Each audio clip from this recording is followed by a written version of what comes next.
Hi friends, welcome on Yourpedia. And Yourpedia के ऊपर Orissa state pollution control board के ये जो दो आपकी पोस्ट आई हैं, assistant environment engineer, assistant environment scientist, इसमें बीटेक वाला कैंडिडेट एलिजिबल है और इसमें एमएससी वाले कैंडिडेट्स एलिजिबल हैं। तो इन एग्ज़ाम्स के लिए एक डेडिकेटेड व्हाट्सएप ग्रुप, जिसका लिंक मेरे वीडियो के साथ बना है, वो दिया हुआ फ्री व्हाट्सएप ग्रुप है, उसमें आप ज्वाइन कर सकते हैं, जिसमें आपको बहुत सी इंफॉर्मेशन कंटेंट शेयर किया जा रहा है। So start preparing well. Now pre written exam cut off, अभी रिटन एग्जाम हुआ नहीं, कब होगा उसकी डेट भी नहीं आई, लेकिन हम कट ऑफ की बात क्यों कर रहे हैं? क्या रीजन है कि आई am talking about cut of for these two, and क्या ये जो मैं कट ऑफ अभी बताऊंगा इसका कोई मीनिंग होगा या क्या, what is the purpose? Normally जब रिटन एग्जाम हो जाता है आपकी परफॉर्मेंस देखी जाती है, पेपर का डिफिकल्टी लेवल देखा जाता है, कैसा पेपर है वो देखा जाता है, उसके बेस पे कट ऑफ की बात की जाती है। So why I am talking about cut off in this video, there is a reason for that. ये जो कट ऑफ की मैं बात कर रहा हूं अभी, ये क्यों बात कर रहा हूं कट ऑफ की, why we are talking about cut off? क्योंकि डिफिकल्टी लेवल ऑलरेडी आपको इस पेपर का दिया हुआ है। डिफिकल्टी लेवल उन्होंने मेंशन कर दिया है, 30% easy, 40% moderate, 20% difficult, 10% very difficult, ये 70% आपका मॉडरेट तक है। फ्रेंड्स, आपका पेपर 90 मार्क्स का रिटन आएगा, उसका 10 मार्क्स का इंटरव्यू होगा। और क्योंकि एज 42 ईयर्स है और इंजीनियर्स मेजॉरिटी ब्रांचेस एलिजिबल हैं, वैसे ही एमएससी में बहुत सी ब्रांचेस दे रखी हैं और उड़ीसा स्टेट का अपना जॉब है, तो बहुत से कैंडिडेट्स इसके लिए एस्पायर करेंगे और तैयारी भी करेंगे।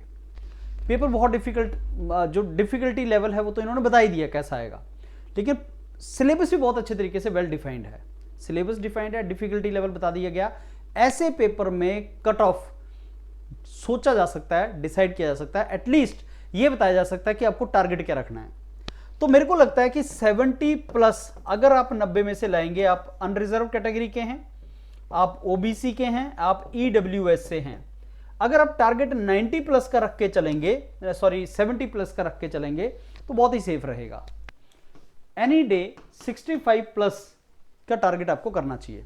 तो कट ऑफ क्या, जो आप क्वेश्चन पूछते हैं, सर कट ऑफ कितनी हो सकती है इस पेपर में, मेरे को लगता है 65। एक और पर्पस कट ऑफ को बताने का क्या है कि जब आप तैयारी करें, क्योंकि योरपीडिया जो आपके पेपर बना रहा है वो इसी डिग्री ऑफ डिफिकल्टी पे बना रहा है। जो टेस्ट सीरीज हम तो, क्योंकि योरपीडिया जब मॉड्यूल लॉन्च करता है तो आपका पहले दिन से टेस्ट सीरीज स्टार्ट हो जाता है।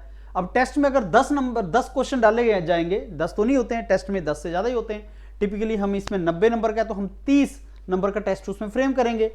अगर 30 मार्क्स का 30 क्वेश्चन फ्रेम हो रहे हैं तो उसका 30% मतलब 9 इजी होंगे, 40% मतलब 12 आपके मॉडरेट होंगे, 20% मतलब 6 आपके डिफिकल्ट होंगे, 10% मतलब 3 आपके वेरी डिफिकल्ट होंगे।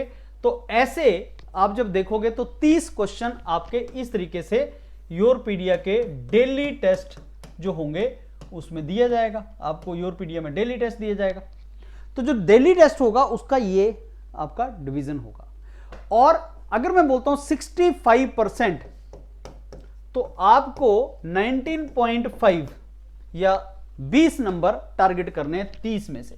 तो अगर आप 20 आउट ऑफ 30 टारगेट कर रहे हैं योरपीडिया के टेस्ट में कि मेरे मार्क्स इतने आए, तो ठीक है।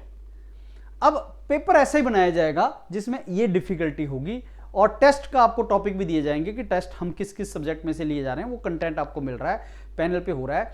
तो अगर आप इस एग्जाम को क्रैक करना चाहते हैं तो कुछ स्मार्ट स्ट्रेटजीज आपको फॉलो करनी पड़ेंगी जो बाकी नहीं करते हैं या आप कन्वेंशनल नहीं करते हैं।